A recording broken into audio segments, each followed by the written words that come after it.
OK. Alors, bonjour tout le monde. Écoutez, ça me fait un très grand plaisir que vous soyez à présent aujourd'hui avec un invité spécial qui est le docteur Robert Béliveau. Robert Béliveau, qui est un médecin à la retraite. Je veux lui passer la parole le plus rapidement possible. Donc, je vais lire très rapidement le court CV qu'il m'a envoyé aujourd'hui. Donc, ça va, si vous ne l'aviez pas lu, ça va vous replacer dans le contexte qu'on a ici un homme d'une grande humanité avec beaucoup d'expérience. Donc, voilà. Après avoir pratiqué la médecine familiale au Québec pendant 23 ans, Robert Béliveau choisit de donner à sa carrière une orientation inattendue, mais en totale cohérence avec ses convictions. Il décide de se consacrer à l'enseignement de méthodes de réduction du stress. Et il le fait d'abord à travers le counseling individuel, puis l'animation d'ateliers de relaxation et de réduction du stress. Sa rencontre avec le Dalai Lama en 92 et John Kabat-Zinn, PhD en 93, pionnier de l'intégration de l'approche méditative de la pleine conscience à la médecine traditionnelle, sera déterminante. Désormais, il va intégrer la méditation à sa vie personnelle et à son enseignement. Il anime entre autres un atelier de réduction du stress basé sur la méditation de présence attentive au centre EPIC de l'Institut de cardiologie de Montréal en prévention des maladies cardiaques. L'atelier est aussi offert à qui souhaite intégrer à sa vie une pratique simple et puissante.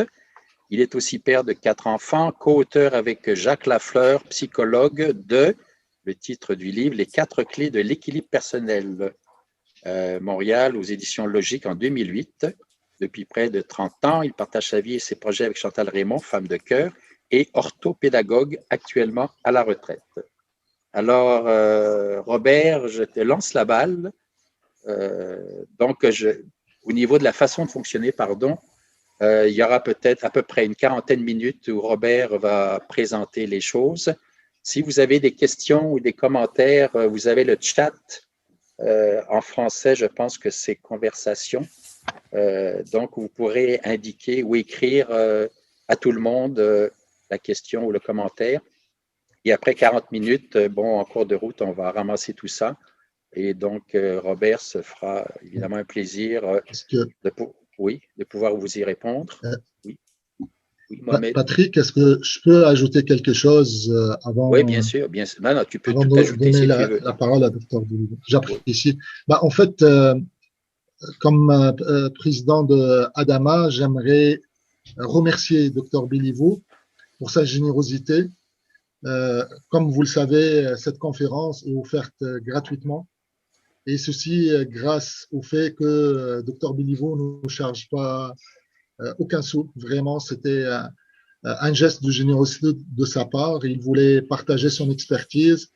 On l'a approché. C'est un ami de notre animateur, Patrick Vézin. C'est grâce à lui, en fait, qu'on a eu le contact avec Dr. Béliveau. Un grand merci d'avoir accepté notre invitation et un grand merci pour votre générosité dans ces temps incertains. Merci beaucoup. Ensuite, je veux rajouter quelque chose. Monsieur Béliveau, Robert m'a dit quelque chose d'un peu décevant tout à l'heure. Il m'a dit que dans 1h30, on n'aurait pas réglé toute la question. Donc là, je vais tout de suite vous donner l'information. Par contre, étant donné toujours sa grande générosité, si vous avez le goût d'en manger plus après, là, évidemment, ce sera votre choix, que ce soit oui ou non. Il nous a dit qu'il y avait une possibilité d'avoir une suite sur d'autres thèmes. Vous aurez ça dans un sondage un peu plus tard lors de la rencontre. Robert, c'est à toi.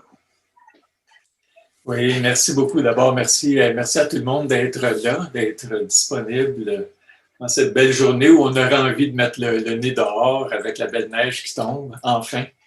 Alors, c'est un grand privilège pour moi et puis c'est un grand bonheur aussi.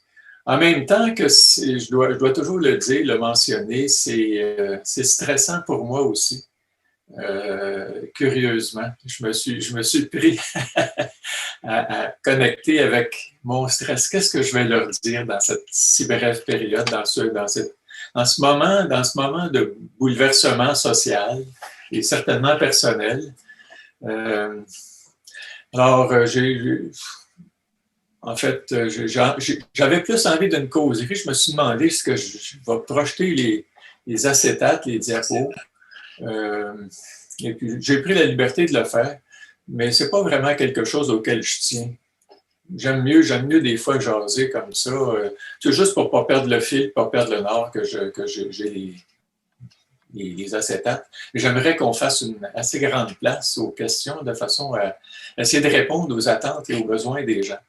Alors, on vit tous ça d'une façon très différente, mais on est tous projetés dans une période très singulière, à la fois très riche de réflexion, de difficultés, de mise à jour de nos peurs.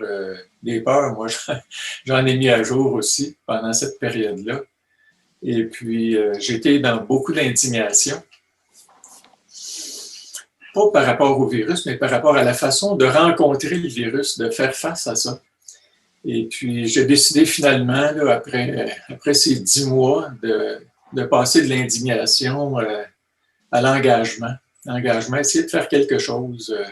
Stéphane Hessel, à l'âge de 93 ans, a écrit ce livre magnifique, Indignez-vous, cette petite plaquette. Et puis, ça a été suivi quelques mois, quelques années plus tard de Engagez-vous. Alors, s'indigner, ça ne suffit pas. On est dans l'impuissance quand on s'indigne. On parle de notre colère ou notre difficulté à rencontrer la situation avec clarté ou avec paix. Alors, on va essayer de jaser de ça, là, gérer son stress en temps de pandémie. Alors, j'ai marqué retraité, j'aurais pu marquer en retrait, ça serait plus juste. Je ne me considérais pas comme retraité. Est-ce que tout le monde m'entend bien? Ça va? Oui. Oui. Oui, bon, parfait, merci. Bonjour Maryse. Bonjour Robert. Ben, Alors, oui. Ben, c'est juste que moi, je ne vois que toi. Je ne sais pas si on est censé voir tout le monde. L'écran? Vous ne voyez pas l'écran? Oui. Mais moi, oui, moi, je te vois toi, mais je ne vois pas les autres personnes. Je voulais juste savoir, c'est normal. Quand la personne parle, c'est sûr que l'image est focusée sur la personne qui parle. OK, c'est bon. Merci. Alors, c'est des nouvelles technologies, puis je trouve ça extraordinaire, de, chacun chez soi, d'avoir accès les uns aux autres, et puis de pouvoir se réseauter, de pouvoir connecter, communiquer, alors qu'on est invité chacun à se désolidariser. Je pense que c'est un moyen au moins de commencer à ouvrir et puis à savoir qu'il y a du monde autour de nous autres. Un qui souffre, puis deux qui ont envie de souffrir un petit peu moins. Là. Alors, comment on peut faire ça? Alors, donc, j'ai dit, je n'étais pas retraité, mais plutôt en retrait qui est une posture extrêmement intéressante, qui est celle de se sortir un peu du tourbillon et puis avoir le temps de réfléchir, avoir le temps de lire. Je vois mes collègues, il y en a plusieurs qui sont affectés, pour ne pas dire infectés. Il y en a plusieurs qui sont infectés, mais on est tous affectés d'une façon ou d'une autre, soit par le virus, soit par les mesures. Alors, on a à faire face donc à quelque chose d'inédit pour la plupart. J'espère que ça ne se reproduira pas trop souvent, mais en tout cas, on va voir comment on va faire face et puis comment retrouver son centre, comment retrouver son pouvoir. J'ai mis Robert Béliveau là, en petites lettres là, parce qu'il y en a qui sont, des fois, quand il y en a qui viennent à une rencontre, s'attendent de voir le grand Richard, l'anti-cancer. Et puis, il retrouve le petit Robert. Alors, je suis désolé là, de n'être que le petit Robert. Et en tout cas, je vais faire de mon mieux pour. Puis, je vous remercie d'abord pour votre indulgence. Ça fait longtemps que je n'ai pas présenté. Je suis un peu rouillé. Et comment faire pour passer de la peur au pouvoir, retrouver son centre finalement? Alors, quand je parle du pouvoir, je mets ça sur il y a comme deux extrémités. Une où on n'a aucun pouvoir, puis l'autre où on est tout puissant. C'est l'illusion. Hein? Jacques Salomé disait, l'ITPI, quand on est enfant, les 2 premières années de notre vie, là, on est dans l'ITPI, l'illusion de la toute-puissance infantile. Et puis c'est une illusion, la toute-puissance. C'est un délire en réalité. On n'est jamais tout-puissant, on n'est jamais complètement impuissant non plus.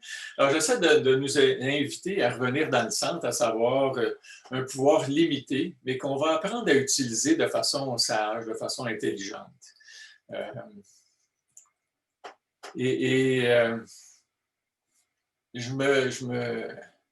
Je m'inspire, j'essaie de m'inspirer de gens qui ont traversé des difficultés. J'ai eu l'occasion de lire ou de relire un livre de Thich Nhat Hanh durant cette période, et lequel livre s'intitule « La peur ». Thich Nhat Hanh connaît ça très bien et était dans la pire des situations à la guerre du Vietnam, était plongé là-dedans. C'est à un autre niveau que celui qu'on est en train de vivre en ce moment. Et puis, il nous a dit beaucoup de choses extrêmement pertinentes pour ce moment-là qu'on est en train de traverser tous ensemble. En polarisant, puis c'est une des choses qui m'irrite profondément, toute cette polarisation entre les indignés et puis les résignés, comme disait Christophe André dans un très bel article qu'il a écrit récemment autour de comment on réagit, comment on répond chacune à cette situation-là, très inédite. Alors, ça nous aide à prendre note à se découvrir d'une certaine façon et aussi à découvrir d'autres personnes qu'on croyait connaître. Il y a des gens, par exemple, qui ont été indignés de ma présence quand je suis allé donner une petite allocution à Québec dans une manifestation contre le port du masque chez les enfants. Alors, et qui ne connaissaient pas ce côté-là de moi. Qui est capable de prendre la parole à un moment donné, puis d'aller prendre le risque de poser un geste qui va être jugé, évalué, reconnu par les uns, par les autres, ou apprécié, ou au contraire, nous rejeter, finalement, le rejeter sans trop comprendre le sens de cette intervention-là. Alors, Thich Nhat Hanh nous dit, quelle que soit la tâche que vous effectuez, faites-la lentement, tranquillement, avec l'attention qu'elle mérite. Ne la bâclez pas pour en finir, soyez relaxés en toutes choses et portez-y toute votre attention. Et ça, pour moi, c'est quelque chose qui m'inspire constamment, peu importe ce que je fais, essayez d'être là. Et j'y arrive pas toujours, j'y arrive plus souvent que, mettons, il y a 25 ans. Mais j'aime préserver cet esprit qu'on est neuf et que je suis toujours neuf dans la pratique de présence attentive ou de pleine conscience. Alors, premièrement, d'abord vous dire, j'ai aucun conflit d'intérêt. J'ai rien à vendre. J'ai juste envie de partager. J'ai eu la chance de rencontrer des gens qui m'ont inspiré, qui m'ont donné, qui m'ont appris, qui m'ont enseigné.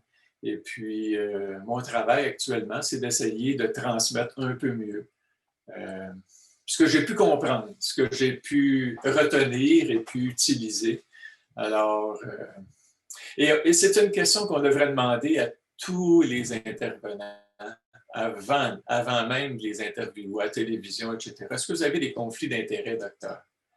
Et il y a beaucoup de gens actuellement qui ont d'énormes conflits d'intérêt. Et conflits d'intérêt financiers, entre autres.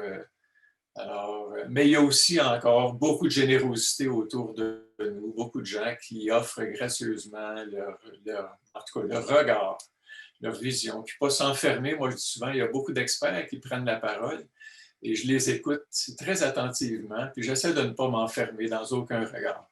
Et c'est un regard. Il y a le regard des sociologues, des psychologues, il y a toutes sortes de regards qui nous sont. Puis des fois, qui viennent se choquer l'un l'autre. Et on a de la difficulté à se faire une tête, savoir qu'est-ce qu'il convient de faire individuellement et collectivement, en même temps que les décisions ne nous appartiennent pas. Hein. En tout cas, c'est pas moi qui prends les décisions, c'est plus le triumvirat, Legault, Arruda et puis son ministre de la Santé. Alors, j'ai envie de faire ça plus sous forme de causerie. J'aimerais qu'il y ait une période de questions-réponses à la fin. Puis pour moi, c'est toujours ça que je trouve le plus intéressant. Ce que j'ai à dire, moi, je trouve ça plate. J'espère que ça va vous intéresser un peu. Là. Mais peut-être parce que je sais ce que je vais dire, puis j'aime mieux pas savoir ce que je vais dire, à savoir faire face à une situation qui interpelle les gens autour de cette situation-là. Faire une différence, c'est toujours mon intention, essayer d'habiliter, alors que trop souvent en médecine, on débilite les gens.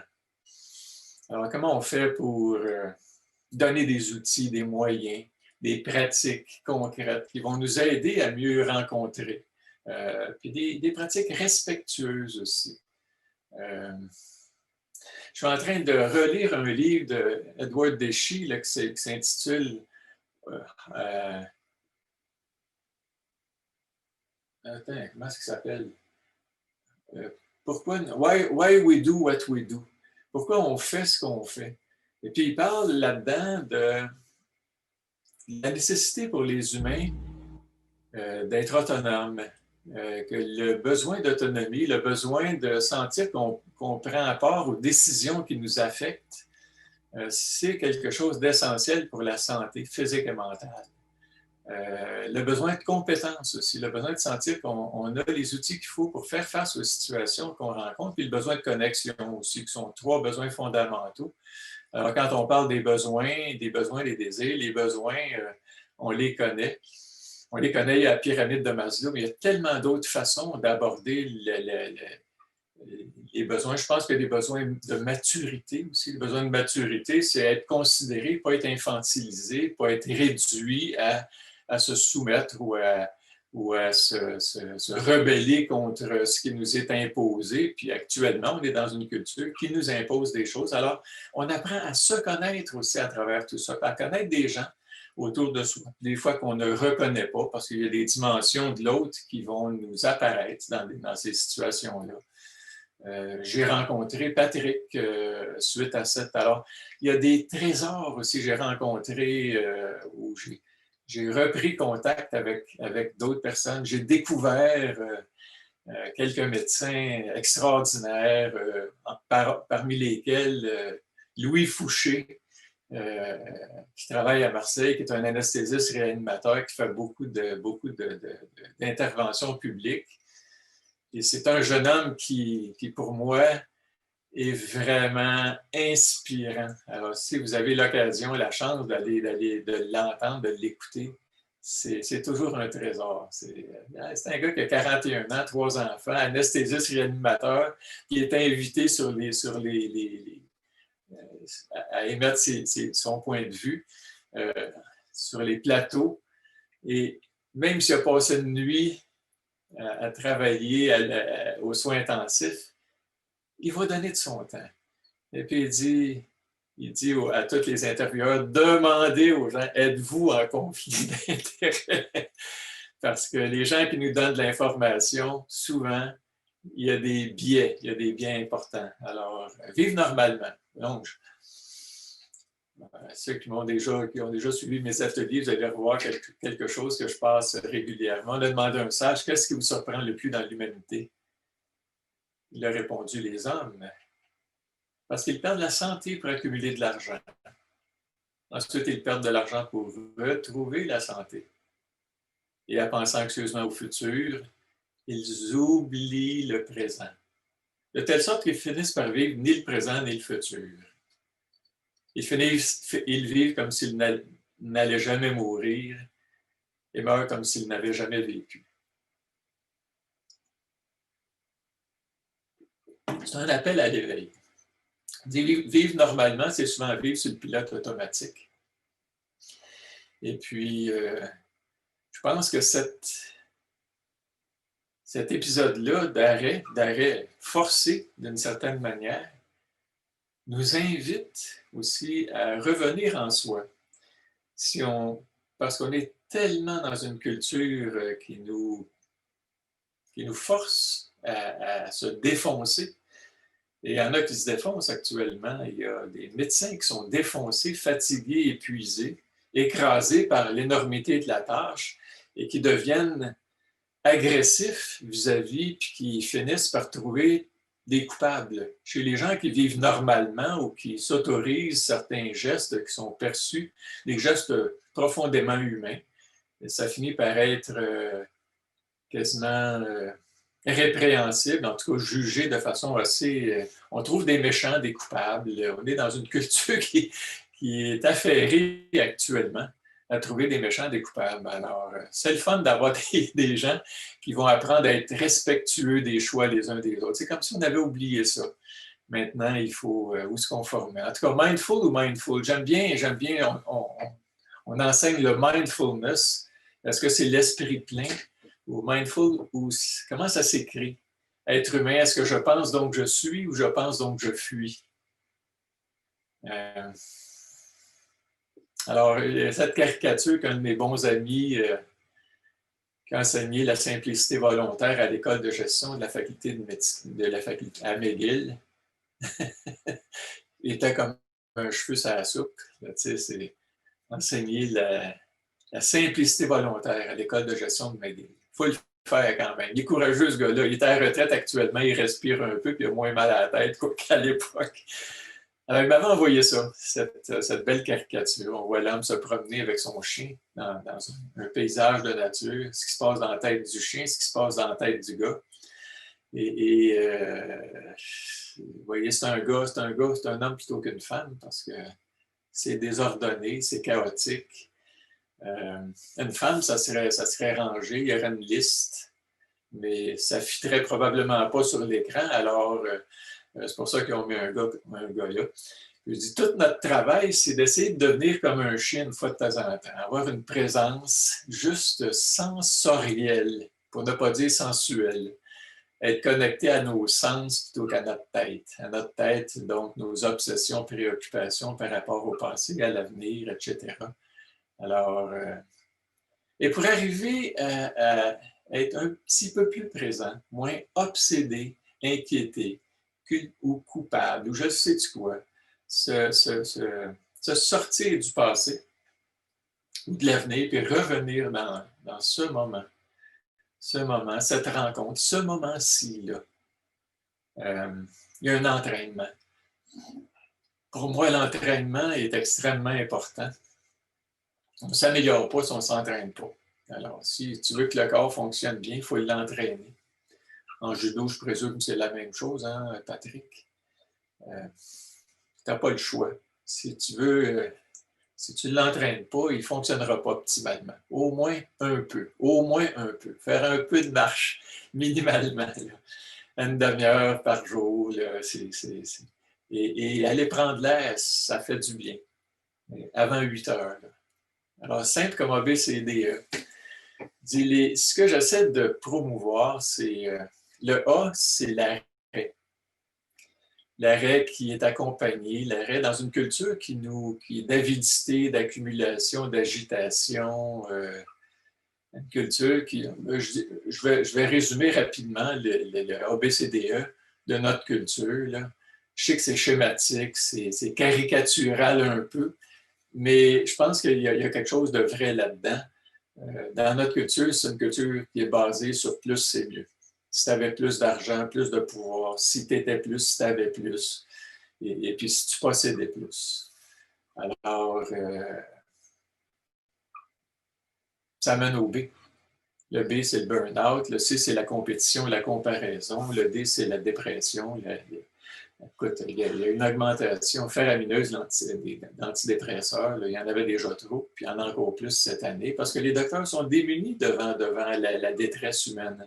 Puis ce n'est pas une détresse qui est causée par rien de particulier. C'est une détresse, je dirais, quasi naturelle dans des conditions où on perd un peu notre capacité de choisir. Et puis, donc, il y a une souffrance parce que l'autonomie, c'est un besoin de base. C'est comme quelqu'un qui ne peut pas manger, bien, il va souffrir. Et puis, le problème, c'est pas il donner une pilule pour diminuer la détresse, c'est donner à manger. C'est de respecter les besoins, c'est de respecter les limites. On n'est pas là-dedans. Il n'y a pas d'une culture qui respecte ni les besoins de base, ni les limites des humains. À telle enseigne que vous avez vu ça, tout le monde, j'imagine, le docteur Karine Dion, qui a mis un terme à ses jours, quelqu'un qui travaillait à l'urgence à Granby. Alors pour moi, ça vient toujours m'interpeller en me disant la culture médicale n'est pas toujours une culture saine. C'est une culture un peu beaucoup malade. Alors, on essaie de se faire soigner par des gens qui sont souvent malades ou en détresse. En tout cas, actuellement, il y en a plusieurs. Il y a une détresse très, très grande chez les soignants. Jacques Salomé appelait ça les soignants. Moi, je trouve que les soignants, c'est souvent l'oubli de soi, la négation du soi. Je suis à la merci des besoins et des désirs autour de moi. Puis j'ai aucune capacité de dire non ou de faire respecter ma limite quand je sens que je l'ai outrepassée. Alors, donc, le A, l'agitation, l'accumulation, l'avidité, plus c'est mieux. Ce que j'ai, ce que je suis, ce que je fais, c'est jamais assez. Alors, le B, le C, le D. Le D, c'est la détresse, la dépression, qui est la conséquence aussi d'une relation malsaine les uns avec les autres, de compétition. Alors, le E, c'est l'ego. On est dans une culture où on se fabrique des égos. Un de mes garçons a déjà travaillé à l'Institut de cardiologie, puis a pris le Cénacle, où il y a des gens bienveillants, des gens de cœur, là aussi, comme partout ailleurs. Un Van Boncœur travaille à l'Institut de cardio. Il y a le nom qui allait avec le travail. Mais il y a bien des égos surdimensionnés aussi. Je pense que c'est un lieu où on est susceptible de rencontrer des gens là, qui se boursouflent un peu. Alors, ce que j'essaie d'inviter les gens à faire, c'est plutôt le A, s'arrêter. En tout cas, pas passer sa vie à s'arrêter, mais s'arrêter, s'accorder des temps d'arrêt. Ça ne veut pas dire de rester arrêté, ça veut vouloir dire aussi de ralentir. Alors, quand c'est possible de le faire. À Montréal, on est chanceux, on a des cônes oranges qui nous ralentissent constamment. Et puis, alors on n'a pas d'autre choix que de ralentir. Mais dans notre travail, dans notre pensée, dans nos lectures aussi, faire les choses un peu plus lentement, laisser les choses nous imprégner. Je lisais avec Chantal cette semaine le texte de Christophe André. Elle m'a fait parvenir ça, j'ai trouvé ça tellement intéressant. J'ai dit, Chantal, je ne peux pas juste lire ça. Là.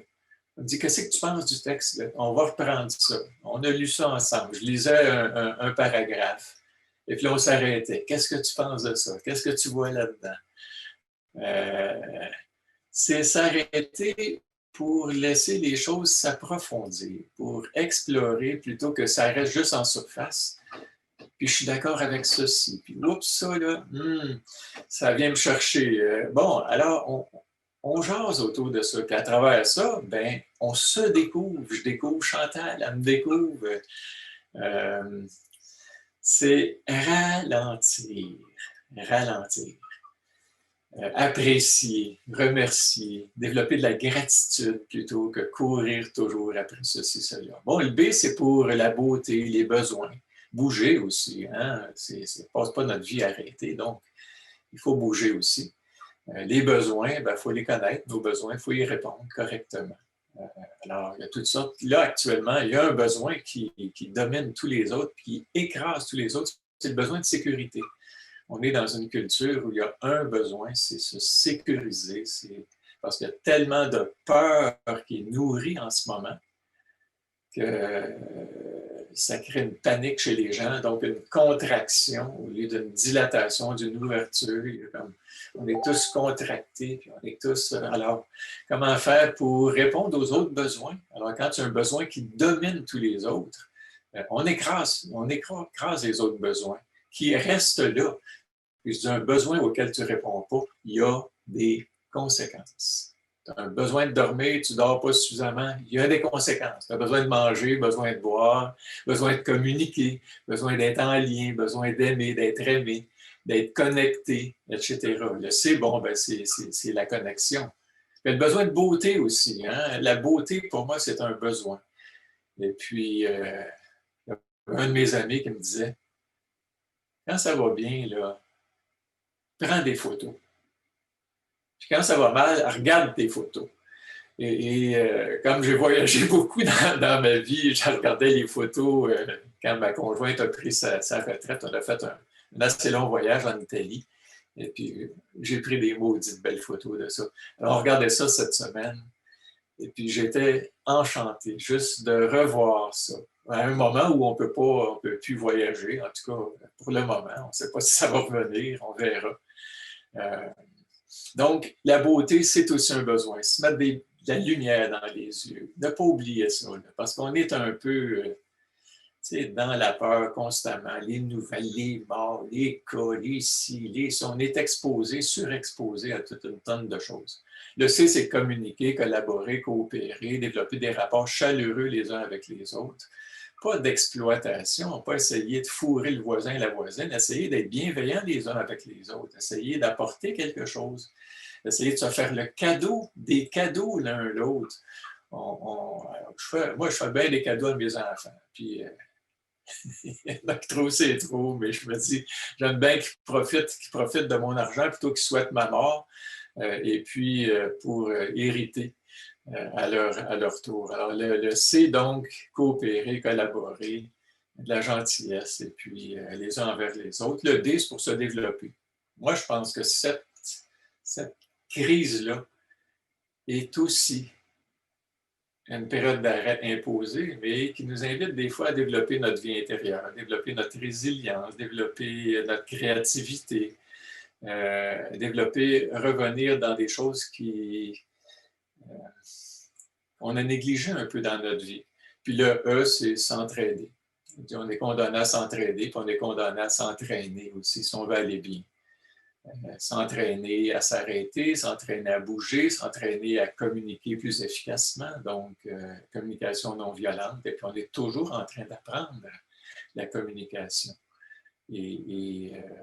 Parce qu'il y a des conflits. Là, actuellement, il y a beaucoup de conflits. Il y a beaucoup de polarisation, il y a beaucoup de division aussi dans notre culture, les pros-ci, les anti-ça, et on étiquette facilement les gens. Es-tu un complotiste, toi, Robert? Voyons donc, je ne suis pas complotiste. Tu sais, c'est comme... Mais bien des gens, quand tu te mets à poser des questions, tout de suite, tu es tagué, tu es étiqueté, etc. Alors, on vit donc dans une culture il y a des défis énormes. Ça met à jour des éthiques, des habitudes, dont celle de juger, donc de rejeter. Tu es dans mon clan, tu es dans ma tribu, tu es dans ma paroisse, ou tu ne l'es pas. Le respect, la curiosité envers ce que les autres nous invitent à regarder. Le point de vue de l'autre quand il n'est pas le nôtre. Ah, ça c'est intéressant, regardons ça. Au lieu d'en faire l'occasion de se confronter, puis de convaincre l'autre, puis d'essayer de « Ah, j'ai raison, t'as tort, etc., etc. » Alors, ce qui est important, c'est pas ce qu'on sait, hein. C'est ce qu'on fait avec ce qu'on sait. On sait que ça fait du bien de faire de l'exercice, en fais-tu. T'as beau le savoir, si tu fais rien avec ça, ça ne donne rien. T'as beau savoir que la communication est essentielle, est importante, il faut apprendre à communiquer aussi, apprendre à écouter, apprendre à s'exprimer, apprendre à clarifier. Moi, j'ai un bon prof, Chantal, elle est bonne en maudit là-dedans. Ça fait qu'elle m'a enseigné plein d'affaires que je ne savais pas et puis que j'ai eu besoin d'apprendre aussi. Et puis, alors d'abord, s'arrêter. Bon, ça, c'était supposé j'étais supposé d'arriver là en 5 minutes. Alors, on va s'arrêter. Je vais vous inviter juste une petite pratique d'arrêt. Simplement fermer les yeux. Tout le monde, chacun, chacune, fermer les yeux. Pas fermer ses yeux, fermer les yeux. Et noter sans juger, sans tenter de retenir ou de rejeter les pensées, sensations, émotions. Alors, on peut commencer à faire ça si vous voulez bien. Donc, adopter une posture de dignité, le dos droit. Les paupières délicatement fermées. Si vous êtes à l'aise, vous pouvez aussi garder les yeux ouverts ou entrouverts. Et à chaque fois que je nous invite à prendre un petit temps d'arrêt, c'est pourquoi pas déposer un demi-sourire sur les lèvres, de voir ça comme un cadeau qu'on s'offre.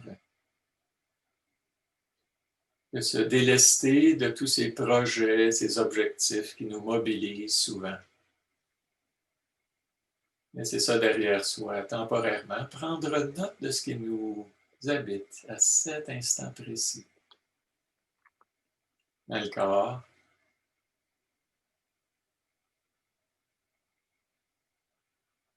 les sensations, l'énergie présente en nous.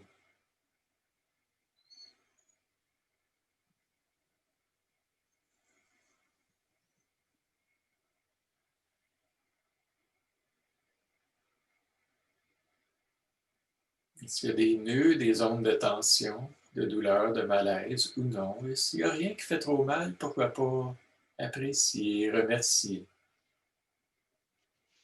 Être dans un corps qui fonctionne. plutôt bien. Puisqu'on n'est pas hospitalisé. Connecté avec le cœur, aussi les émotions, si émotions il y a. Et rien rejeté.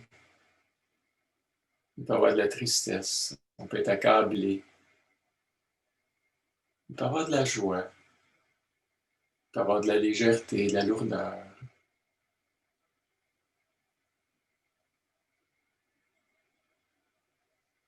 Et les pensées qui traversent l'esprit aussi à cet instant.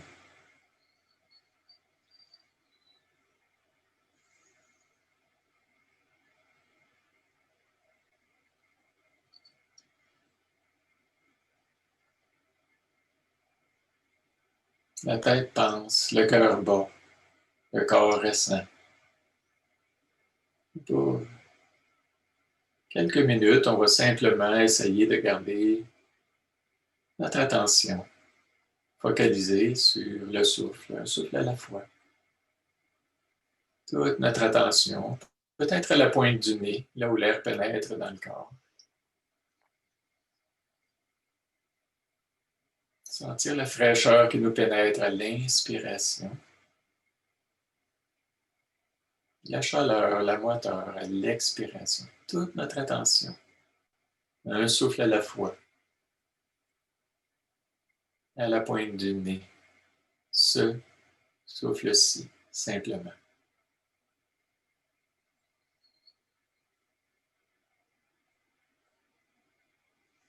Et s'abandonner au corps. Laisser le corps respirer à son propre rythme.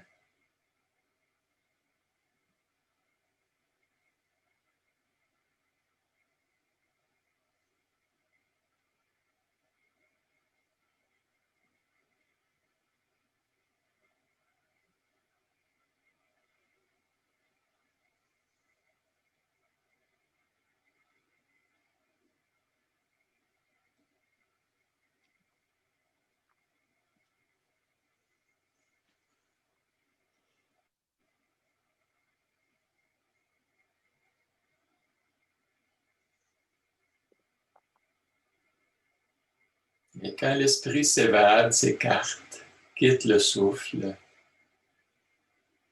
dès qu'on réalise, qu'on reconnaît qu'on n'est plus tout à fait dans le souffle, on arrête le cours des pensées et gentiment, fermement, on ramène notre attention à la pointe du nez, ce souffle-ci, simplement.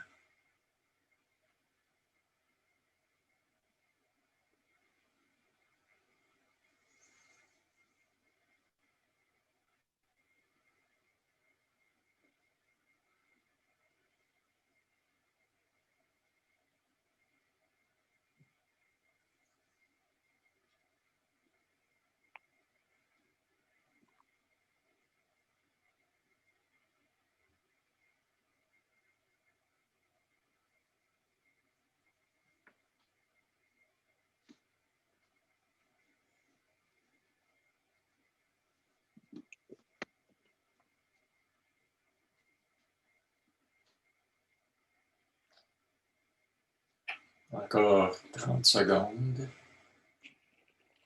Toute notre attention.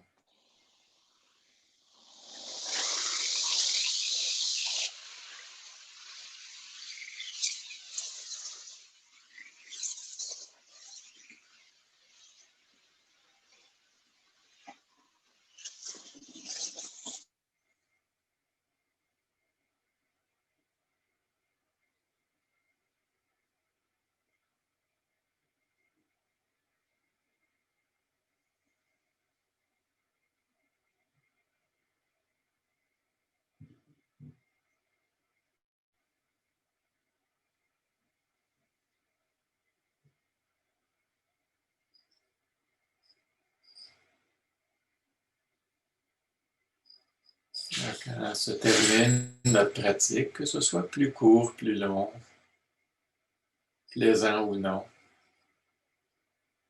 on redilate le champ de notre attention pour inclure, comme au départ, le corps, la totalité du corps, le cœur et l'esprit. Simplement observer ce qui nous habite à cet instant, suite à cette petite pratique. On ne se juge pas, on ne s'évalue pas.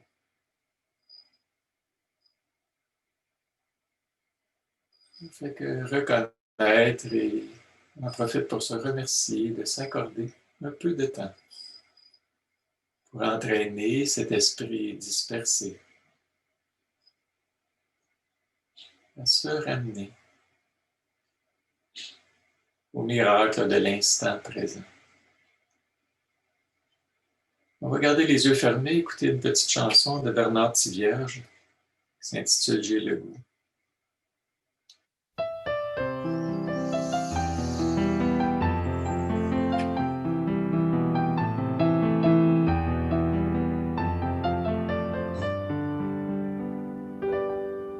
J'ai le goût et je décide de vivre ma vie autrement. Je veux et choisis d'être en équilibre avec le temps. J'ai le goût et je choisis d'être plus conscient, de me donner des conditions de vie où je serai bien et important. Je veux prendre le temps de respirer, de toucher. J'ai le goût de regarder, d'écouter, savourer. J'ai envie de ressentir, de vibrer, m'émerveiller. J'ai le goût de le faire, me permettre, me plaire. J'ai le goût que ce soit simple, en réponse à mes besoins. Aller vers l'essentiel et de m'aimer tel quel. J'ai envie de continuer, être responsable de mes pensées. J'ai le goût de me recycler, recommencer, me réaliser. J'ai le goût de m'amuser, de rire et de chanter. J'ai envie de marcher, de relaxer, me reposer. J'ai le goût de partager, d'éprouver du plaisir. J'ai envie de bien me nourrir, de prendre soin de ma santé. J'ai envie d'être moi, de m'accepter tel que je suis. Je veux m'estimer, m'aimer, me pardonner si je me suis trompé. J'ai le goût d'être utile, de contribuer à la société, de faire des choix différents, tout en prenant le temps. Je veux me dépasser, modifier ce que j'ai été, découvrir, devenir, m'adapter, contrôler. J'ai le goût de sourire, d'être heureux aujourd'hui, de poursuivre, de semer, rayonner, récolter. J'ai le goût et je décide de vivre ma vie autrement. Je veux et choisis d'être en équilibre avec le temps. J'ai le goût et je choisis d'être plus conscient, de me donner des conditions de vie où je suis bien, tout simplement. Da da da da da da da da da.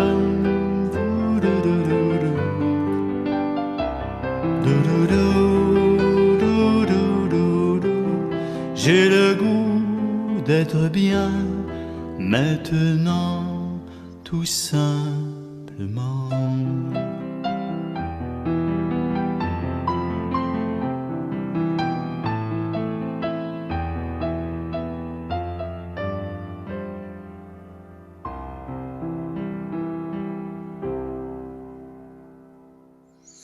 Alors, quand on termine, on s'étire en douceur et on se rappelle qu'on fait ces pratiques-là pour soi, bien sûr, dans un premier temps.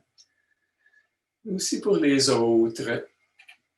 Tous ceux qu'on va rencontrer au quotidien, et peut-être leur offrir une personne un peu plus calme, un peu plus stable, un peu plus ouverte, un peu plus respectueuse. Alors, nos pratiques sont là pour nous aider à voir la réalité, pour moi. De voir qu'il y a un monde qui nous habite aussi. Toutes sortes d'émotions qui viennent. Puis, c'est pas toujours agréable. On est souvent attaché à vouloir ceci, à souhaiter cela, à vouloir générer le calme. Des fois, on réalise juste qu'il y a beaucoup de turbulences à l'intérieur de nous. De prendre note de ça, de prendre contact avec ça. Ou des émotions, des fois, qu'on réprime puis qui veulent se manifester quand on s'arrête, quand on s'écoute, quand on s'entend. Plutôt que d'attendre que le corps crie, hurle pour entendre les messages qu'on devrait percevoir plus finement. Alors, la pratique d'arrêt, pour moi, est une pratique essentielle en santé. Scott Peck, comme dans son livre « Le chemin le moins fréquenté », a commencé son livre en disant « La vie est difficile ». J'ai bien aimé ça. Quand j'ai lu ça, j'ai dit « Voilà quelqu'un qui parle vrai ». C'est pas facile. Et puis traverser l'épreuve, traverser ce moment-là, c'est pas facile. C'est pas facile parce qu'on n'a pas tous les mêmes moyens. Je dis, moi, mon inconfort, je ne peux pas dire que j'ai vécu beaucoup d'inconfort personnel durant cette... Mais je vois que énormément, chez mes enfants, entre autres, ma fille a perdu son emploi, elle travaillait dans un restaurant. Mes enfants sont un de mes garçons qui est très physique et qui allait jouer au hockey 3 fois par semaine avec ses amis. Il est privé de ça. Ça le fout dans le déséquilibre. Et puis ça l'invite aussi en même temps à réaliser que ses stratégies sont excellentes puis insuffisantes. Insuffisantes dans le sens à un moment donné, peut-être qu'il faut qu'il apprenne à s'arrêter aussi, puis développer autre chose, développer une autre façon d'être bien. À part faire l'exercice ou à part une stratégie. On a souvent une stratégie qui fonctionne bien. Alors, la souffrance existe, c'est savoir, ça fait partie de toute existence. C'est là. La santé est précaire, puis on nous le dit, on le sait actuellement. On est vulnérable, on est fragile et vulnérable, et on a besoin d'un système de santé qui est efficace, ce qui est loin d'être le cas en ce moment. Je dis, on a un système de maladie qui est très efficace, mais on a un système de santé qui est à construire. On a une façon de voir la vie. Moi, j'aime bien Rachel Naomi Remen, qui est une femme médecin extraordinaire, qui a dit... Il est rendu à 75 ans. Tous ses docteurs lui avaient dit qu'elle était pour être décédée à 40 ans. Fait qu'il y a bien des décisions qu'elle a prises dans sa vie. Elle faisait une colite ulcéreuse, et puis grave, sévère. Elle a fait son cours de médecine, elle n'a pas eu d'enfant en raison de ça. Puis, elle est devenue pédiatre, elle a été chef de pédiatrie à Stanford, puis elle a lâché tout ça pour aller accompagner les patients affligés d'un cancer, recueillir les histoires. Les histoires sont riches. Sont très, très riches de réflexion. Elle a écrit un très beau livre, Sagesse au coin du feu, qui a été traduit en français. Elle dit, Medicine is about mastery and control, but life is about mystery. La vie, la médecine tourne autour de la maîtrise et du contrôle. On le voit actuellement, ce qui se passe en santé publique. La maîtrise et le contrôle, plutôt que l'influence. Alors, but life is about mystery. La guérison, il y a quelque chose de mystérieux là-dedans. Ce n'est pas une affaire juste du docteur, c'est une affaire qui appartient essentiellement, un processus qui appartient essentiellement à la personne, qu'on a appelé le patient, que moi j'appelle plutôt le participant, l'artisan de sa propre guérison, de son processus de guérison. On doit être des meilleurs accompagnateurs. La santé est toujours quelque chose de fragile, de toute façon, qui n'est pas acquis à tout jamais, définitivement. En vieillissant, moi, je me sens beaucoup plus fragile que je l'étais à 30 ans, ça c'est clair. Les crises surviennent, on en vit une en ce moment. C'est à la fois un danger et puis une occasion de réfléchir, de se développer, d'apprendre. Et puis on a un pouvoir réel et limité. Puis là, on arrive à nos 3 cercles, finalement. C'est toute une grande introduction pour nous amener sur les 3 cercles. Qu'est-ce qu'on contrôle, sur quoi j'ai du pouvoir. Puis, les 3 cercles du pouvoir, c'est assez simple. C'est la prière des « Oh mon Dieu, donnez-moi la sérénité d'accepter ce que je ne peux pas changer », ce que j'appelle le cercle d'impuissance, et le courage de changer ce que je peux, et la sagesse de faire la différence entre les deux. Alors pour moi, là-dedans, il y a 2 choses sont très importantes, 3 choses sont importantes. Le lâcher-prise, le courage et la sagesse. Et c'est trois belles prescriptions pour notre époque, notre époque, mais pas juste pour notre époque, pour notre vie. Reconnaître qu'il y a des choses qui nous échappent. Hier, demain, hier, c'est fini. On n'a plus de pouvoir là-dessus. C'est terminé. C'est en arrière de nous. On peut garder les leçons. On peut tirer une expérience, une expertise de ce qui nous est arrivé, comprendre un peu mieux. Moi, je le dis souvent, pas pour m'en vanter, j'ai ni honte, ni quoi que ce soit là, par rapport à ça. Je suis ni fier, il n'y a pas de fierté, puis il n'y a pas de honte, mais j'ai 2 divorces dans mes poches. Et je dis, ça fait partie de mon expérience de vie. J'appelais ça à une certaine époque mes échecs. Maintenant, j'appelle ça des expériences nécessaires à travers lesquelles il fallait que je traverse pour rencontrer, enfin, celle qui est devenue la femme de ma vie là, depuis 30 ans, Chantal, qui est un cadeau inespéré dans ma vie. Alors, hier, demain, c'est des choses qui nous échappent. Qu'est-ce qui nous reste, qu'est-ce qui nous appartient? Ben, c'est clairement... c'est ça, ici maintenant. Ici maintenant, c'est où est-ce que je passe mon temps? Dans mon cercle d'impuissance, dans mon cercle d'influence ou dans mon cercle de contrôle? Alors, on va essayer de définir ça un peu.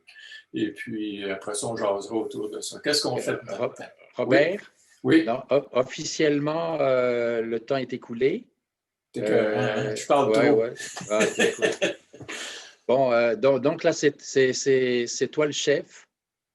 Soit tu continues... je vais boucler ça en 10 minutes et puis après ça, on ouvrira les questions. Parfait. OK, c'est toi le chef, là. Bon. Au moins pour dire, actuellement, qu'est-ce qu'on fait? On est inondé, là. On est inondé d'informations. On est dans une surinformation, désinformation. On ne sait plus le vrai, le faux, etc. là. Alors, on est inondé. Et quand il y a plus de peur, il y a plus d'informations, les gens cherchent à savoir. Puis ce qu'on apprend, c'est qu'on est ignorant.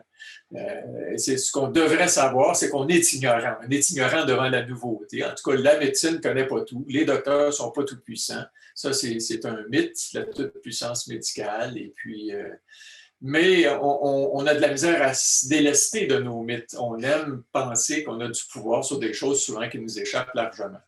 Alors, on passe beaucoup de temps sur nos iPhones, Android, Facebook. On vit dans un monde de stimulation d'information, de publicité, de peur. Actuellement, qu'est-ce qu'on fait? À tous les jours, on arrose les graines de peur. On nous dit le nombre de morts sans nous dire qu'est-ce qu'il y a normalement. Là. On ne met pas ça en contexte du tout. Donc, on arrose les graines de peur. Et puis, regardez ce qui se passe avec le cercle d'influence et le cercle de contrôle. Ça diminue. Plus tu passes de temps là-dedans, bien, plus tu te sens écrasé. Ça amène à des peurs, ça amène à un sentiment d'impuissance. On perd le pouvoir, hein? On se transforme en victime très facilement des situations des gens, des décideurs, des politiciens, des docteurs, etc. etc. Alors, comment on fait pour nous rendre un petit peu plus responsables, un peu moins victimes, passer d'un statut de victime à un statut de personne responsable, qui fait des choix. C'est ce que j'appelle retrouver son centre, générer la paix, d'abord. C'est quelque chose qui m'appartient. La paix, au moins à l'intérieur. Et si je suis paisible en dedans de moi, je vais peut-être pouvoir la diffuser, la propager autour de moi aussi. Alors, il n'y a pas de bonheur s'il n'y a pas de paix. Il faut générer la paix. C'est pas plus compliqué que ça. Quand on vit dans la peur, il n'y a pas de paix. On est comme ça, là, puis tout le monde devient un danger, une menace. C'est ce qu'on nous dit, là, fais attention, tiens-toi loin, fais pas les mauvaises affaires, il n'est pas arrivé quelque chose de terrible. Alors, comment on fait pour retrouver son centre? C'est d'abord de reconnaître ce qui nous appartient. D'abord qu'il y a des affaires qui nous échappent, notre génétique, ça nous échappe. Hier, demain, ça nous échappe. Les changements, ça nous arrive. Qu'on le veuille ou pas, le vieillissement. J'ai mis ça, puis je l'ai laissé déborder dans l'influence quand même.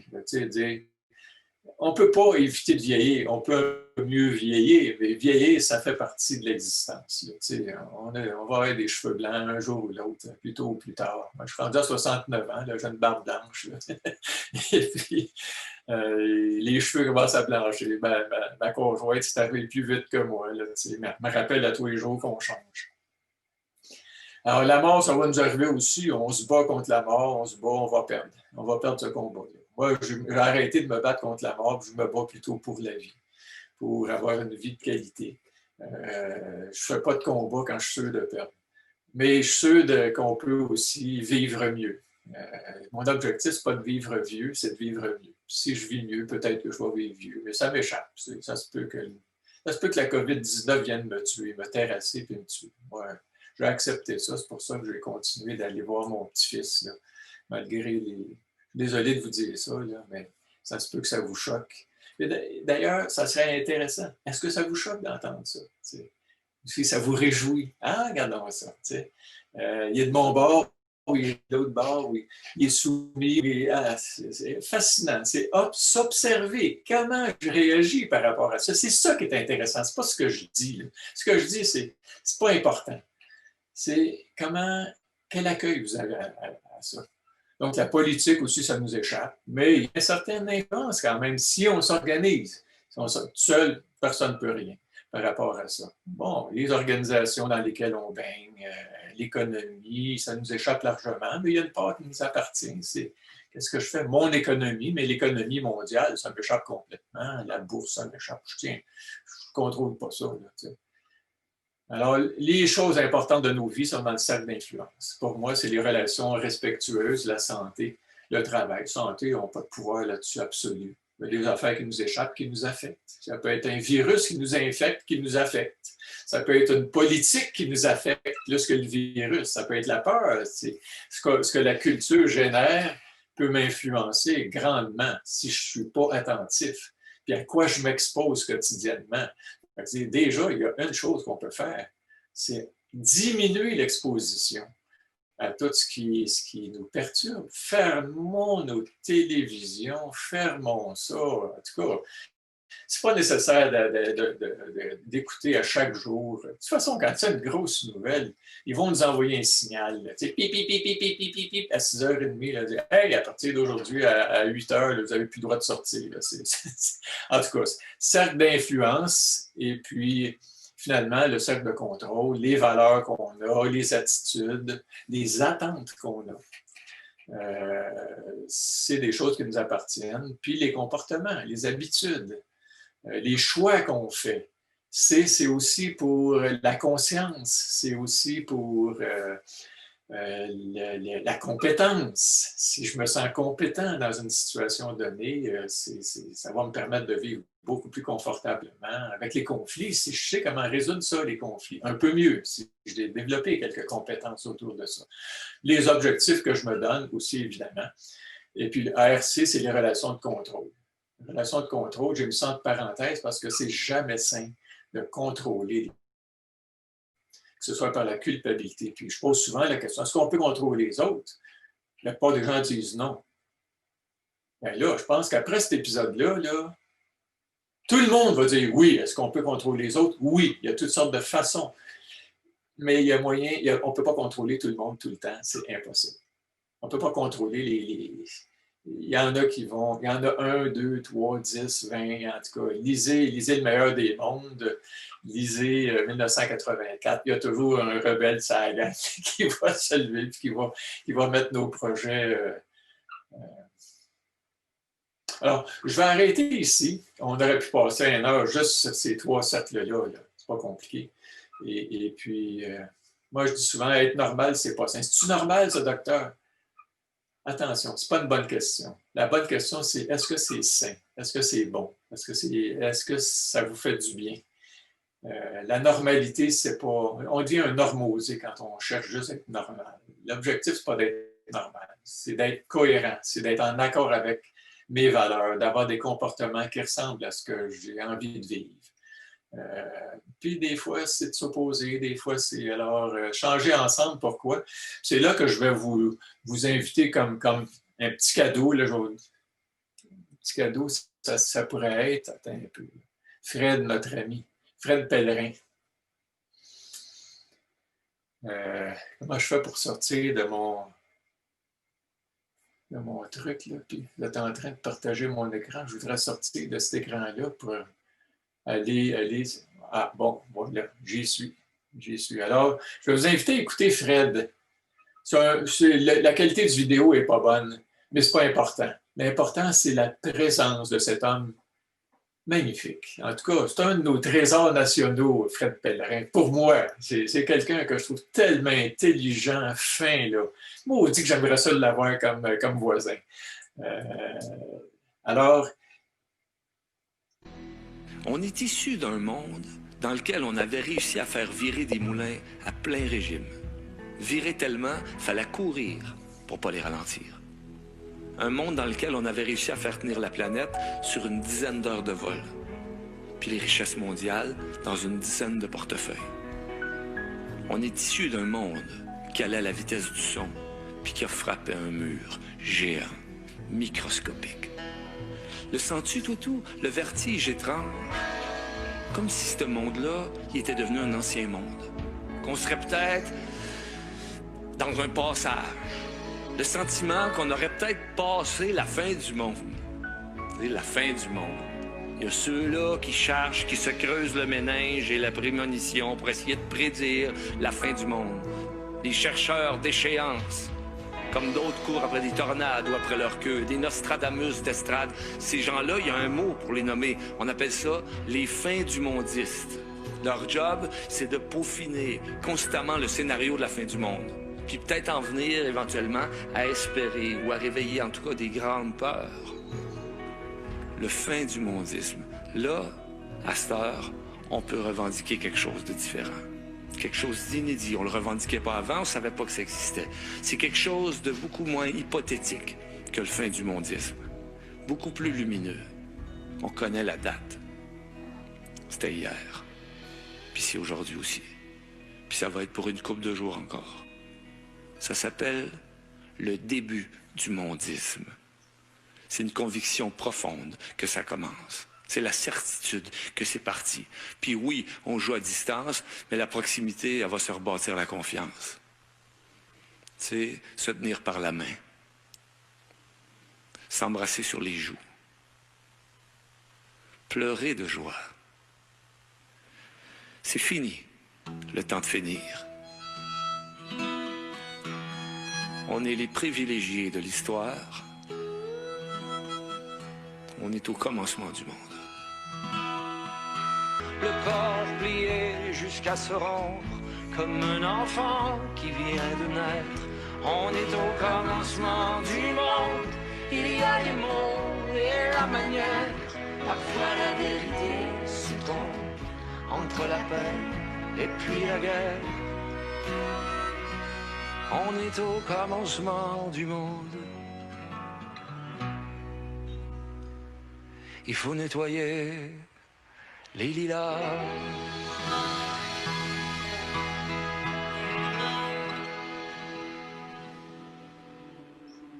Il y a quelques siècles déjà, notre coin du monde, il se faisait appeler le Nouveau Monde. C'était déjà là. À l'heure actuelle, l'expression accole à l'humanité au complet. Un nouveau monde. Puis ça, pour nous autres, ça a l'avantage de faire en sorte qu'on peut être un nouveau monde une deuxième fois. C'est pas donné à tout le monde d'être un nouveau monde deux fois. On est un peu comme un renouveau monde. Faudrait pas rater notre coup. Ce monde-là, il sera ce qu'on en fera.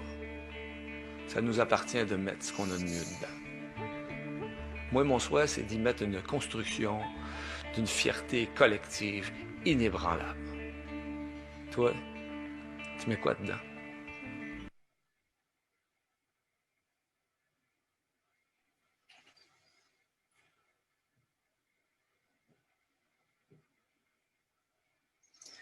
Alors, voilà. Alors, En écoute, conscience, c'était le cadeau. En tout cas, pour moi, c'est toujours un cadeau d'entendre cet homme inspirant.